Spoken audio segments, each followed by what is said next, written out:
Growing up, I went to a Christian school, K to 12, and I would always hear my piano teachers, students that were older than me, and they'd play for chapel, and I'd hear them add so much, and I'd wonder, how do they do all that? How do they add all of that in there?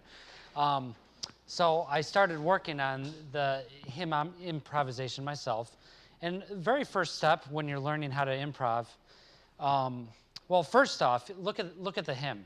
Let's look at a hymn. Let's see here. If you look at the hymnal, hymn 549, Like a River Glorious.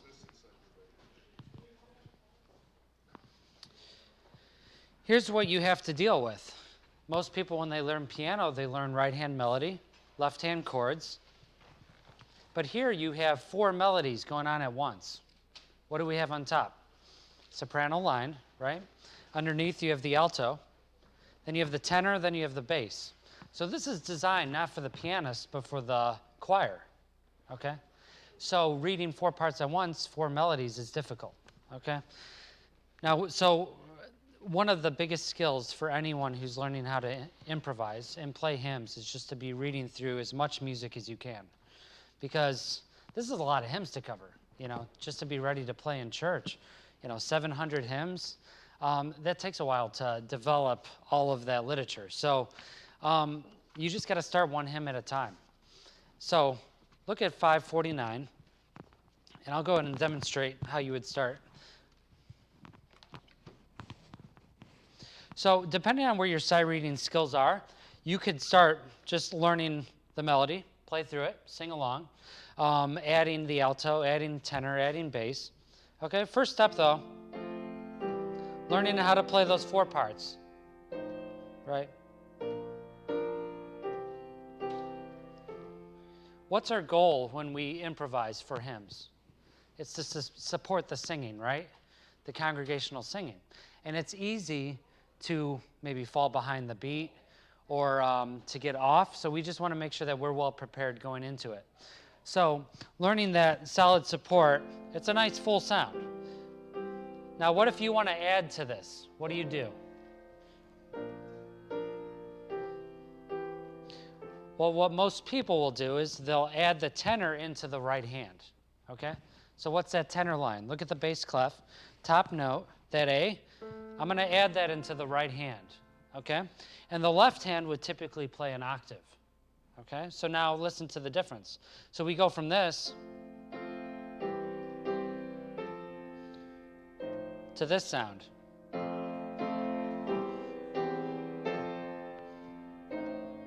You hear the difference? Okay, it's much fuller, and it really enriches the singing, okay? Your technique for improvisation will really take off the more you develop your sight reading and the more you develop chords, scales, arpeggios, all of that, okay? So knowing your keys, very important. Now pianists, do we like flats or sharps? Flats mostly. Why? Why do we dread sharp so much? It's so funny. String players typically like sharp keys because the strings are G, D, A, E. Those are all sharp keys. Pianists, we tend to like flats. Now, most of the hymns are in flats, so that's good, right? We sang Wonderful Grace of Jesus last night. That's typically 5 flats in some older hymnals. Here it was C, much friendlier, right? And you'll find as you're picking songs, people tend to like, less sharps, less flats, okay? 1 flat, not so scary, okay? So when you're adding to that, learning how to do that, 3 notes in the right hand, left hand bass is really big. Now, if you have large enough hands, you can do a 4-note chord in the right hand, okay? If you can reach the octave, then you'd want to add that, and you can hear the difference here. What am I doing? I'm doubling the soprano line. So I'm hearing 2 of that, and then I'm doubling the bass, giving it a good foundation. That's a very full sound. That will give you the fullest sound. Now, what do you do when you want to add to it? Well, if I see, so look at the 3rd line of Like a River Glorious. One of the best things you can develop too is ways to fill in long holds. So you look at deeper all the way.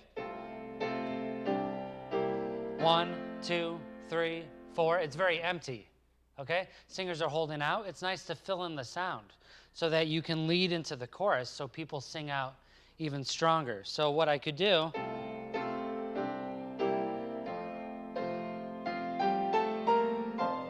you see that? What did that do? That led into the melody.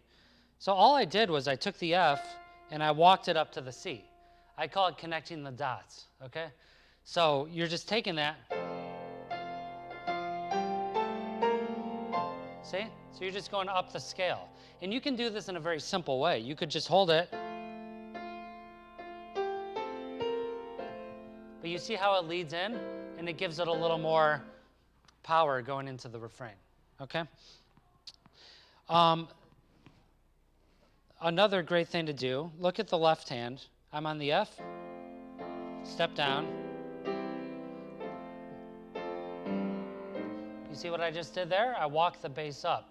So I'm on that F to the A, okay? So looking for opportunities like that will help. Songs like At Calvary, the chords are very simple. We have, if we're in the key of C, the chords are C, F, and G. We call those the primary chords. Have you heard that before? Primary chords. Let me show you on the board.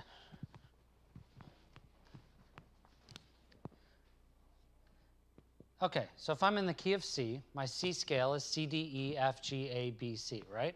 All white keys. If I take each note of the scale and I build a third above each note, these are my most common chords in the key of C. And we have four different types of chords for the most part. Major, minor, diminished, and augmented, okay? Right here, this first chord, C major, this is used a lot. So we call that our 1 chord, okay? And if we go to the 4 chord, this is major 2, okay? Roman numeral 4 represents scale degree 4. And then right here, we go to the 5 chord, and that's major as well, okay? So majority of your hymns, a lot of them, are using these 3 chords primarily. So if you can get comfortable with playing these 3 chords, can you play the 1-4, 1-5-1 progression? So you hear that?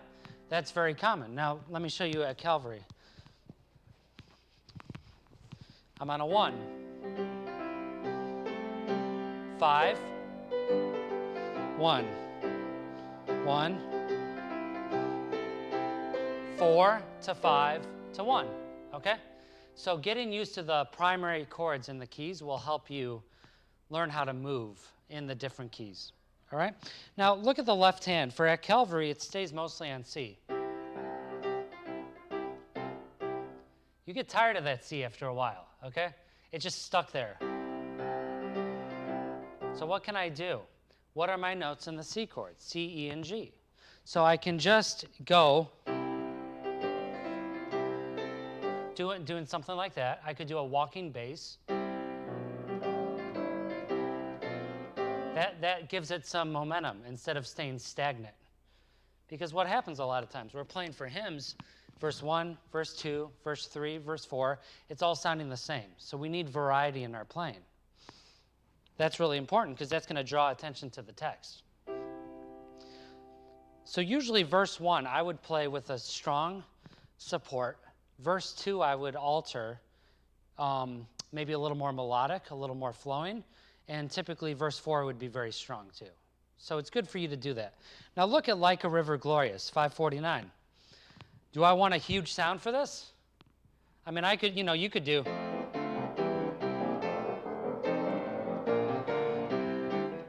But does that match the text? No, Like a River, it doesn't really fit at all. So you'd want something a little more flowing, Right? Isn't that much better? So you want to look at the text. Now, okay, you're wondering, how in the world do you do that? Well, simple thing, okay? well, maybe simple. We'll see. If you're on an F, say you're on the C chord, okay? Instead of playing the chord, I can play the root, the fifth, the root. So you hear this? Just doing that on the chord gives it a more flowing sound. So like a river, F major, you hear that? I'm just arpeggiating the chord. Have you heard the word arpeggio? Okay, yeah. So it means harp-like, and I'm separating that. So practicing arpeggios are very helpful. Let's see here. So octave technique, scales, chords, arpeggios, this is what music is, right? Usually we fear keys because we're less familiar with them, okay? You see 5 sharps. This is terrible. I don't want to play this one, right? B major, 5 sharps. But it's because you're not used to the feel of the key, okay? It's not that it's so much harder than C major. In fact, a lot of my piano classes, I'll start them off with B major because it fits the hand really well. You're playing every black key on the piano. It's a very easy key if you weren't looking at the notes. But as soon as you look at the notes, F sharp, C sharp, D sharp, A sharp, oh no, I forgot, which one? And then you miss that one sharp and it sounds horrible, right? One instrumentalist plays the sharp, the other doesn't.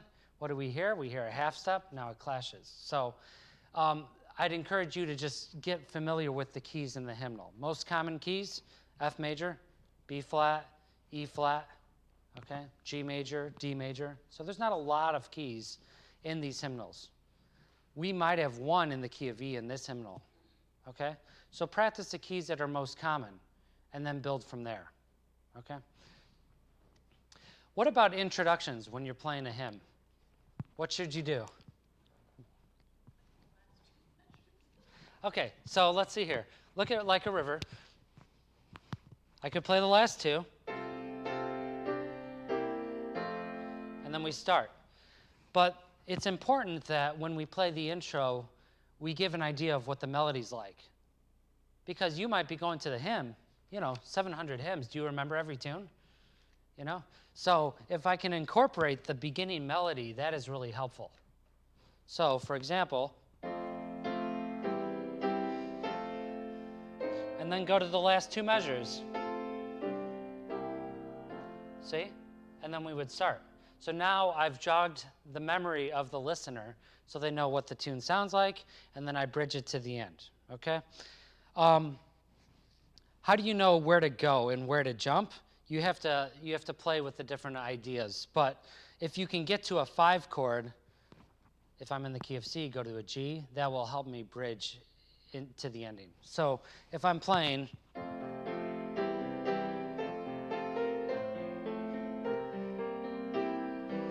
see, that was my 5. I got to the 5, and then I'm able to go back. Any comments on introductions so far?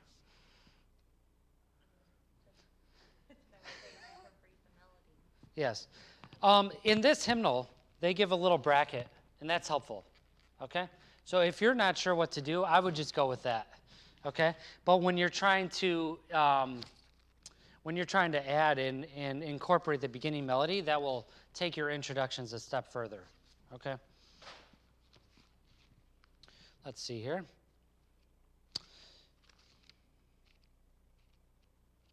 Let's go to, where's that sheet? Look at when I survey, hymn 293. What key are we in?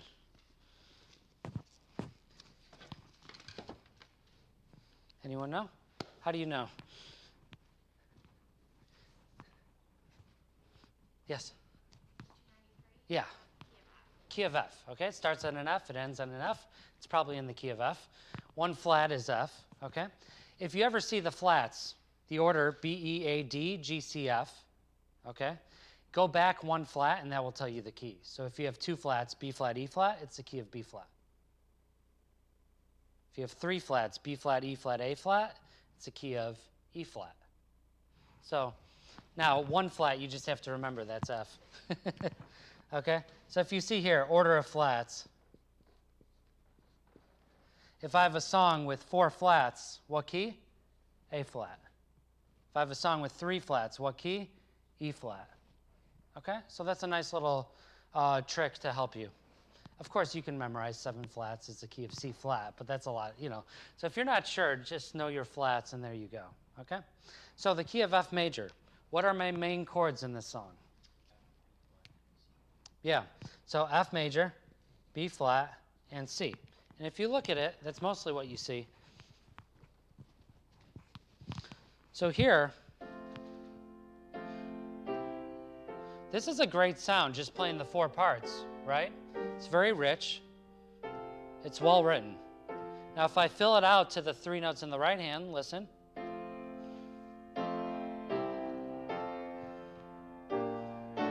A little fuller. If I fill it out with the 4 notes in the right hand in the octave bass,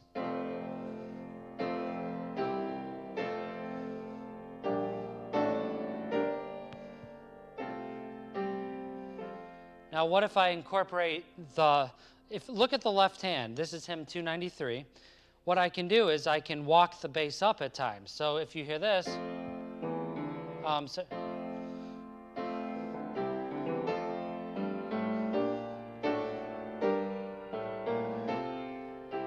you see how that movement helps? Okay? If you want a more flowing sound, you can arpeggiate the chord.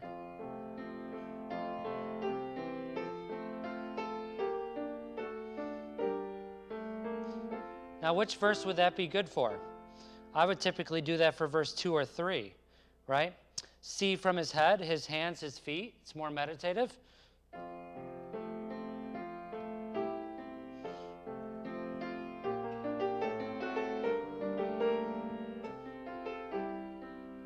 So what am I doing there? I'm adding 8th notes. I can add triplets.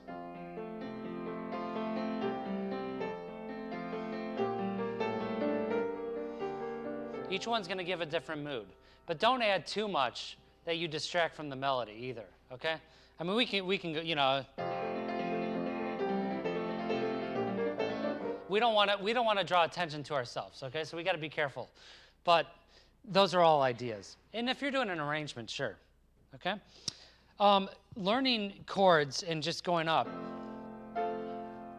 like this is very helpful. It gives a full sound, okay? So I would practice playing chords in the key and just going up with them. And just practice the different chords in the key. That's a great exercise too. So how would I use that in the hymn? When I survey on the word cross. You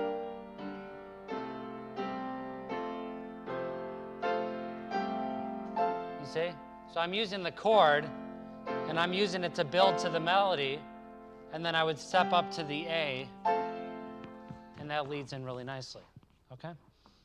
Is there anyone that would like to play a hymn and we could give you tips as far as what to add, what to do? I don't want to put you on the spot if you're not ready. Yes? Okay. Is it Jennifer? Jessica, right? Okay, I knew it was a J. All right. Sure, yes. And you can use the spiral bound. That way it stays open. Which number? Yeah, there you go.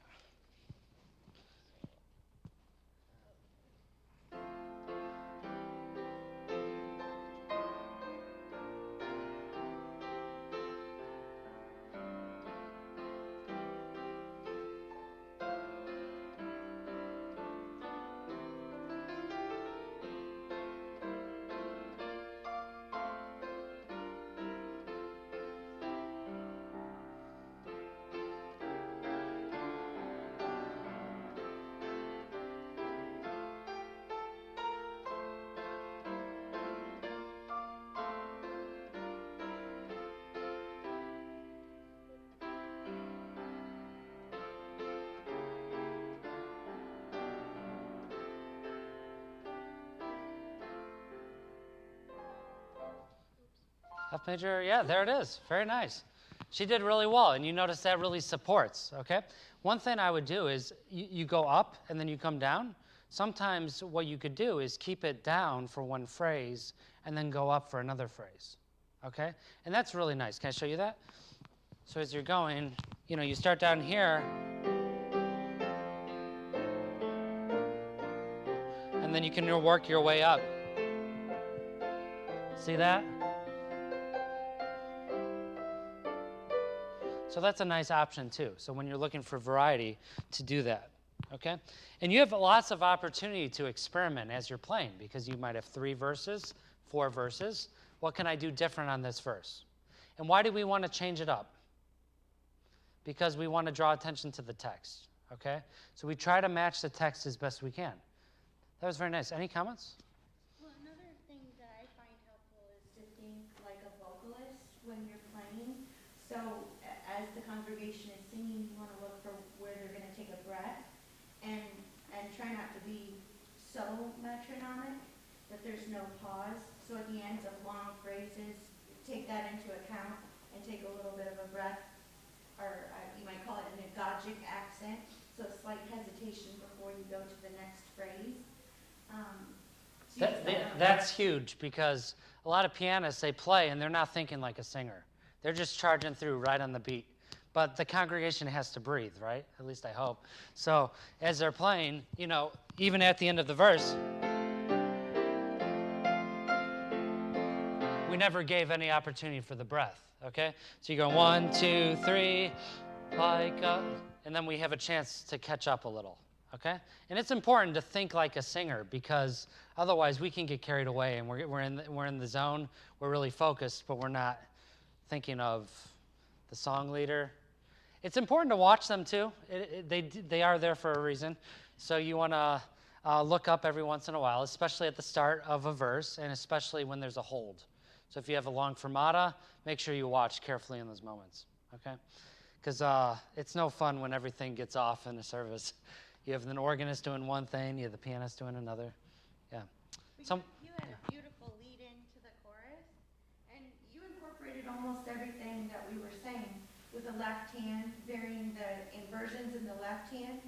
So your left hand movement was good, your lead into the chorus was good, and it seems like you're really comfortable around the keyboard where you can jump up the register, up an octave, down an octave. There was a lot of variation in there, so that was really good. Yes, very nice. And if you're not sure what to add, when you have a measure and you see the notes in the chord, even if you don't know the names of the notes or what chord it is, you might not know it's F major in first inversion, but if you know, okay, I can stay with those notes and it's going to sound okay, See, when I started hymn improvisation, I didn't know a lot about theory, but I knew if I stayed with the notes I see, I could play them anywhere on the piano and they would still sound good. You understand? Because if you're on F major, all of this is F major everywhere, As long as I stay with those notes, it's going to fit and it will add. Right? Someone else? Caleb? What hymn?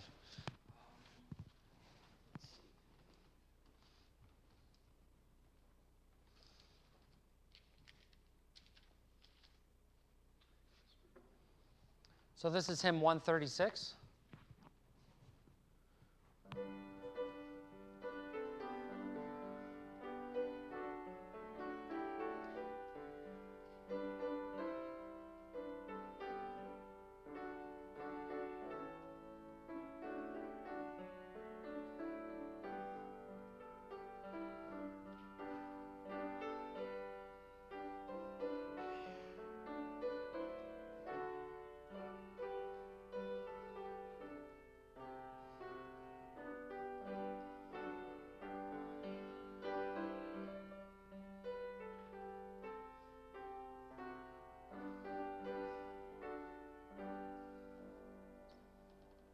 Yeah, so you're filling it out very nicely. I like what you're doing. When you play those chords, as long as you stay with these chords and fill them out, you can enhance your sound even more if you just add a couple more chord tones. Even sometimes it might not be in there. If you add a B or a D or a G and double some of the notes, it will fill it out even more. Now, could you give me an introduction for this one? All right, so you're saying that if you incorporate the first couple measures, that is helpful. So,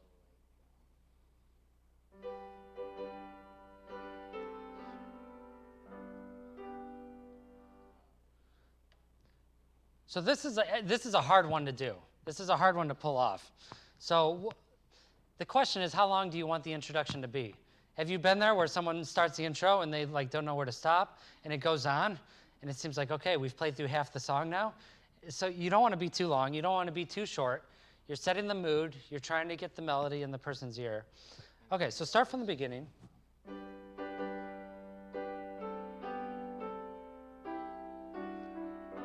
Yes. Very nice. So what you look for, I mentioned finding the dominant or finding the 5 chord. What is the 5 chord in the key of G? We'll go to the 5th note of the scale, G, A, B, C, D. If you can find that D, that will help you, okay? So as soon as you get to a D or finding a D here, then that can transfer you to finding an ending. In this case, what I did is I looked for a similar phrase, so I went from this A, then back up to there. And that's really good too, yes. And it's nice too when you're doing the intro if it can have a high point as well, just a bit of a peak and then come down, okay? So you don't want it to, see if I can have,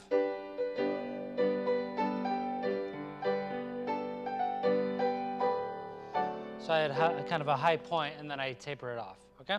Oh, this is big. Don't take too long getting into the first verse. A lot of times we're playing and we might stretch it out, but we have to establish the tempo for the song leader. And now the song leader doesn't know where to come in because you've taken too long. So try to think in time. 1, 2, all the way. A lot of pianists will do this too. They'll add an extra beat. It's in 3/4, but they'll make it 4/4. So they'll do this.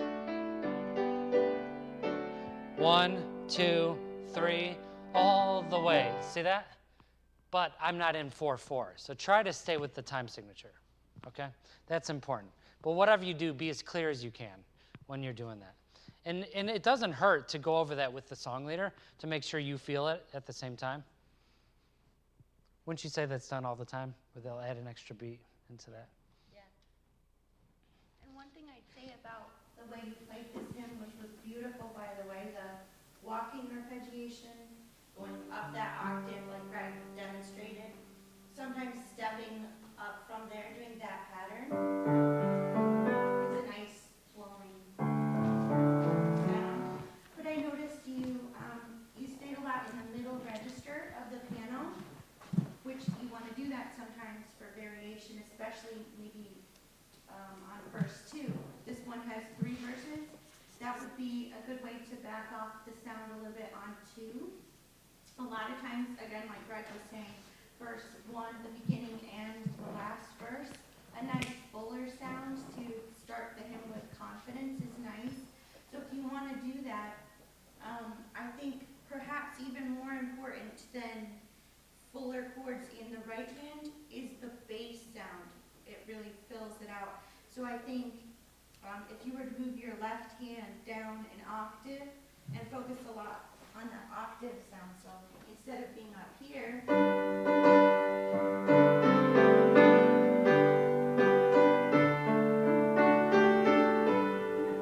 that's a beautiful sound. It's thinner, but then once you bring in this G down here, that's going to fill it out. And at least a 3-note, if not 4-note chord in the right hand.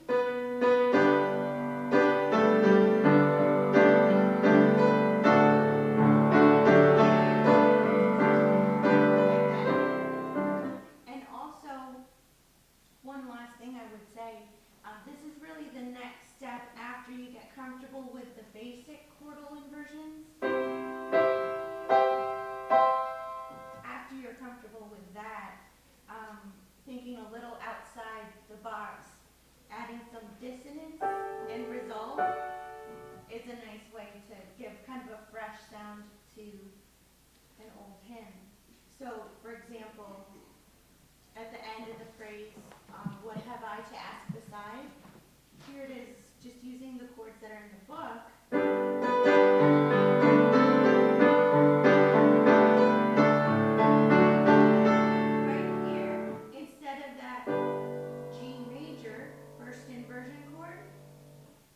Have the A in there.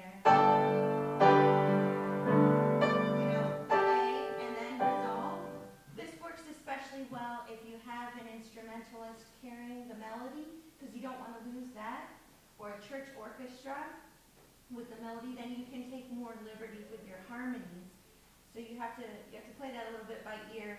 Also, it depends a little bit on the congregation, how familiar they are with the melody. You don't want to abandon them if they're dependent on hearing that strong octave melody in the right hand. If they need that, you can probably sense it. But if it's a very familiar tune, and perhaps if you also have an instrumentalist carrying that melody, then the piano can do the job of the harmony.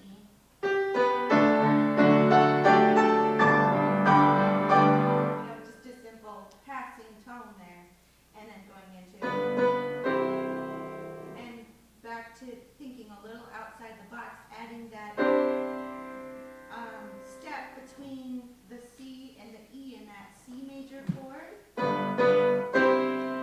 That would just be doing the basic chord, but again, if we add just a little dissonance, the D in there, it fills it out and gives it kind of a fresh sound.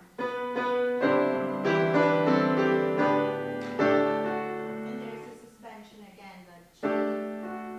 So kind of connecting the dots there. Yeah, so connecting the dots, those passing tones.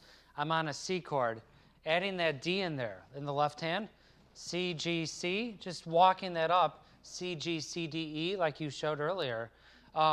It gives it nice forward motion, and it really enhances, and it gives it variety too. And it's simple to do. Another thing, you don't have to play every beat, all the notes that you see. Look at I Am Resolved. This is hymn number 455. Okay? So, I could do. I'm playing every beat, kind of like it's a hammer, okay? But if I just reinforce the bass with that fuller sound, I could hold it for all 4 beats, or I could even just take, what's that chord? That's A flat major. I could take the root, go into the 5th, A flat to E flat, and just do this. I could do that. That gives it variety. I could walk the bass down. Okay? So you don't have to play every note there. And by taking the left hand and doing that octave, you're not worried about all those other notes. The right hand's more worried about that, but the left hand can just reinforce and give the support for the congregational singing. Organ is a very full sound.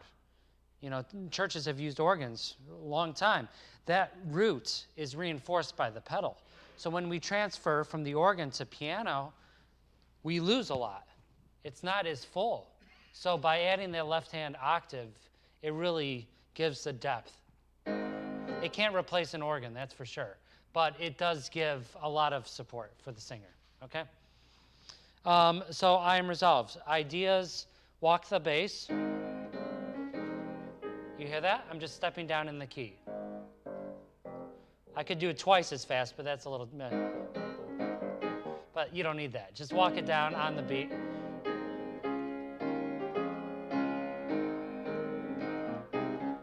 Look what I just did in the left hand, World's Delight. A flat, C, E flat. So use passing tones and walk up. See? What can I do on the full 4 beats? Those are chord inversions. E flat major, inverted, inverted. And like what I said, staying in one register for the first phrase.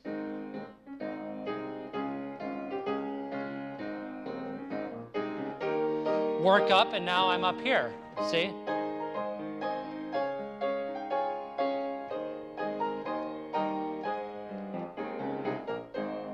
Now that's a fun one to add because you see the A flat end of the second line go into the A flat. You can do a full scale there in the left hand. See? So you just have to time it out. But since a lot of the hymns are doing the 1 chord, the 4 chord, the 5 chord, a lot of the cadences, the end of the phrase, are similar. So you can use a lot of those ideas on different hymns. Where do you get ideas? Well, listen to other people hymn play. Listen to sacred recordings. Look at sacred arrangements and see what they do. See if there's a way to incorporate that into your playing.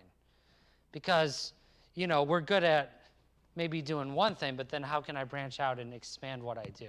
So one of the things I did growing up, I think it's called Congregational Accompaniment. It's made by Majesty Music, and they have the full improvisation written out. And so I would learn ideas from that, and then I would try to apply it to different hymns. Oh, I really like how they did this, So then I would try to add that in my hymns, and you would take it from there. Let's see here. Oh, another one. This is written out. You see, hasten so glad and free, the chorus.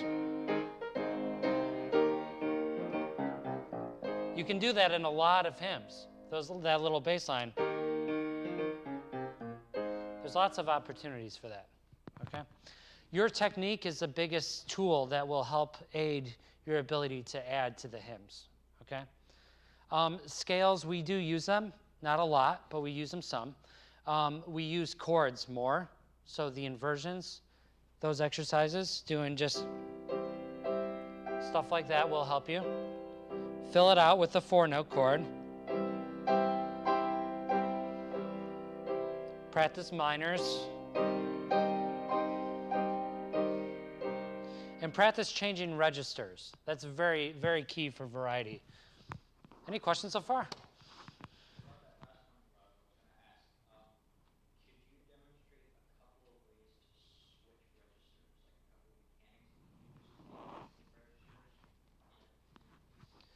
Yeah, so let's see here. So what I would typically do is I would use the chords, the chord tones.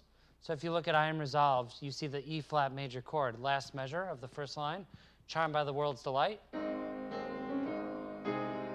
I would use this chord to go up to things that are higher.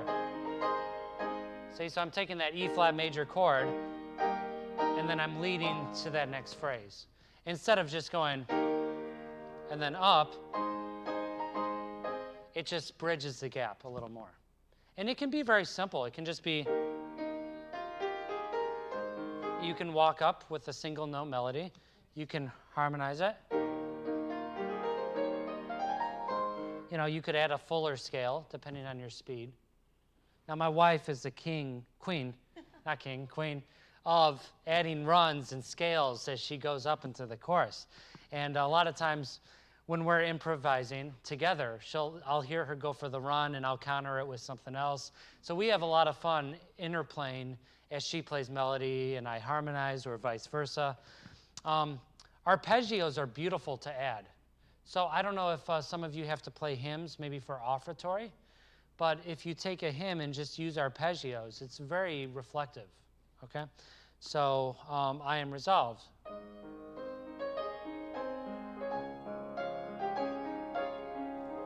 You see that left hand, that gives a really nice variety to the song. Yes?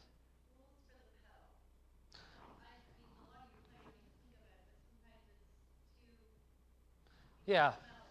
So if I hold the pedal, it's horrible. Too much, right? Too overpowering. When do I pedal?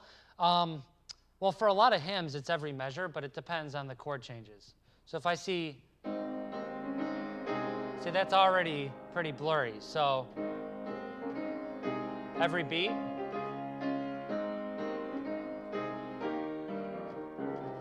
Now, if I'm adding passing tones, I'd have to pedal more. So if I'm get a little more of a wash. So which pedal do I use? The one to the right? Can I use the one all the way to the left? That's the soft pedal. Yes, if you're playing something more reflective,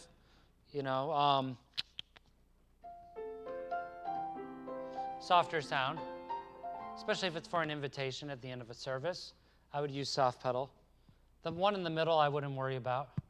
That's the sostenuto pedal, and it holds certain notes in the left hand, but we don't really use that in hymn playing. So, any comments on the pedal? So the pedal changes happen with the chord chord The chord changes, changes, yeah. which is often dictated by your left hand movement. So if you're playing a B flat chord, for example, then your next chord is a D, which is part of the B flat chord. You don't need to change the pedal, but then if you're changing to E flat, of course you'll want to change the pedal then. So I guess it takes familiarity with the chords you're playing. You have to know and understand the notes that are in your chord. And then if you're playing a note outside of that, if your left hand moves to a different octave, you need to change the pedal. That's the general rule of thumb. Change it with every chord. How about putting a prelude together? What would you do for this? There's some really nice tips that were given to me when I was studying. And one thing you can do, this sounds really fancy. It's called a common tone modulation. Modulation's changing keys, okay? But taking a song like a River Glorious, it ends on an F. Now, think about Nearer Still Nearer. The first note is F if it's in the key of D flat, but it starts on the third. So what I can do is I can end Like a River,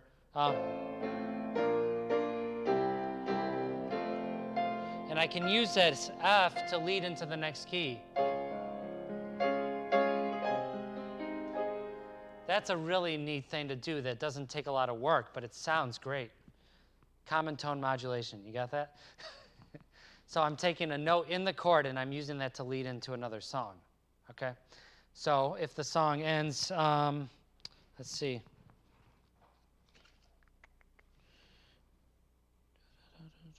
So also, like, you could do it off, What a Friend We Have in Jesus ends on an F. I can use that F to lead into I Sing the Mighty Power, which is in the key of B flat. So I'm on an F, What a Friend.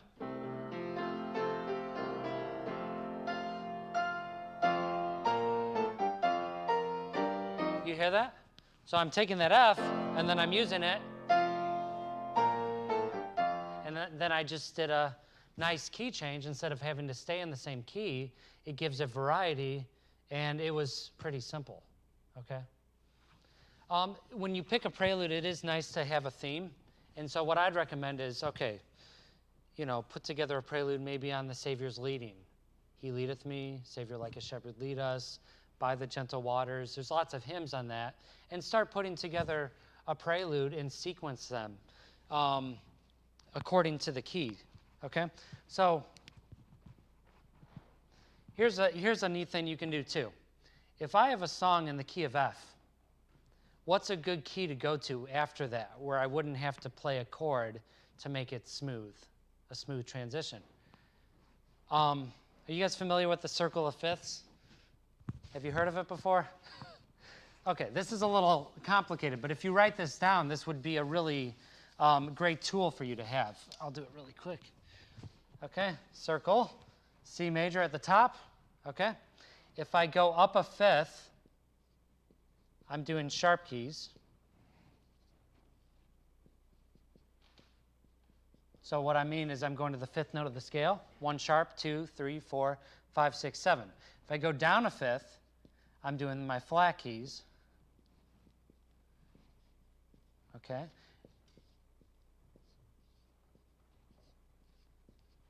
So if you write this down, this will help you, because if I'm playing a hymn in the key of C, this will lead right to the key of F, because it's the 5 of that key, okay?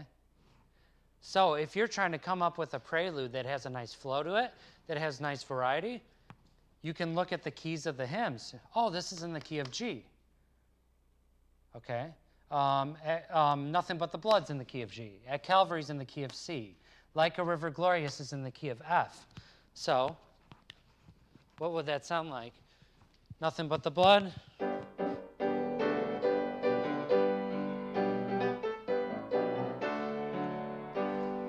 At Calvary. See? So I was in the key of G, and now I'm going to the key of C, and it's a seamless transition, okay? So following that key sequence will help you, Okay? So at the end of that, at Calvary,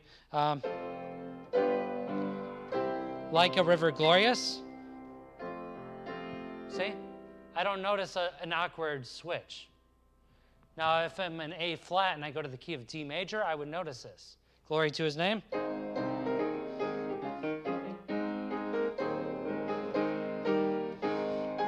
And I go to D major. See, it's not nearly as smooth, okay? So that is really helpful.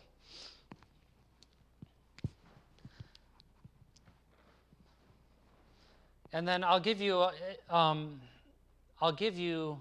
a chord sequence that's helpful if you're trying to change keys. When I first heard it, I didn't quite understand it in college, but this is really helpful, okay? The 2-7 to the 5-7. What does this mean? If I'm in the key of C, what's my 2 chord? D minor. How do I know it's D minor? Well, DFA is the minor chord. Okay, and what's my 5? G, okay? And if I do G7, that means I'm just adding G, B, D, and I'm adding the 7th above G, which is F, okay? I can use this pretty much to work out any modulation, any key change, okay?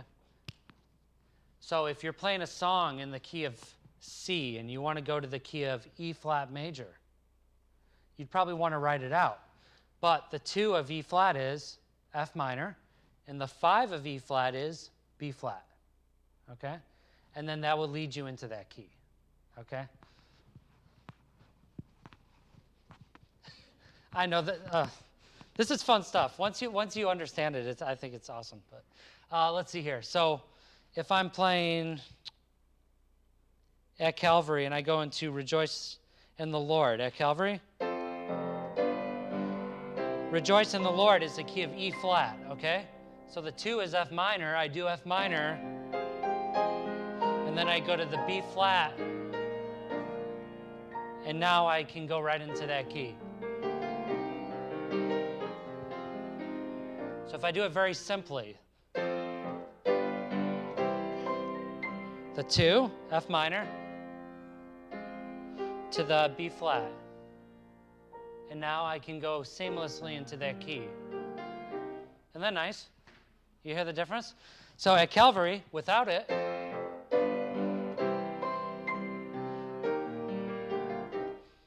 it's okay, but it's not great. Yeah. So that's a really great thing to do. Here's another one. Say you're playing for communion, and you're playing a hymn, and the ushers are coming forward, but you need a little extra music, okay? You know, you don't want to repeat a whole verse, and now there's too much music. So what you can do, the song's in the key of C. I'm on my F chord, my G chord, and then it ends on a C chord. What I can do is I can go to the minor 6. What's the 6th note of the C scale? C, D, E, F, G, A. Build a chord on the A minor. This is called the deceptive cadence, okay? This is really neat because what I'm doing is the C chord is C, E, G. A minor is A, C, E. Look, 2 of the notes are the same. I'm only switching 1 note. And I can use that chord as a substitute for the final chord. So it's the minor 6, it's a substitute for the final chord, and then I can extend the song. So let me show you what that sounds like. What a friend we have in Jesus. It would normally end there. But say I need a little more music. And then I repeat the last phrase. See? So that minor 6, it's very subtle, but it adds a lot. Instead of F major, I'm doing D minor. And then I just repeat the last phrase. And I could hold it out longer, depending on how much music I need.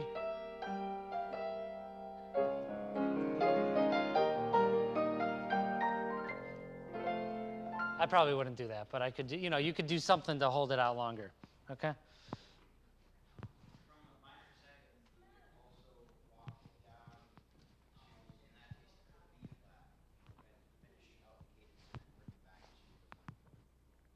I'm sorry, one more time. So you were in the, basically the relative minor or the sixth. Yeah. And if you were in the key of F, right? Yeah. You walk down to the D minor. Yeah. And if you went down further to the B flat and went cadence there, then you could resolve back to F. You could, yeah, yeah. Okay. I hope I gave you something that helped. There's a lot with music. How do you teach him improvisation? Well, this takes a lifetime, okay? But I hope I gave you some stuff that will help you, that will make you want to practice. It's a lot of practice. This takes years, to be able to improvise. And the sooner you do it, the better. You're only going to improve at it. So I encourage you to just get on the piano and start working. It's the best way to do it. I started in 5th grade with him improvisation, so it takes a while, but it's fun. There's lots of great resources, but listen to other pianists and study other arrangements, and that will help you. We're out of time. Okay, thank you.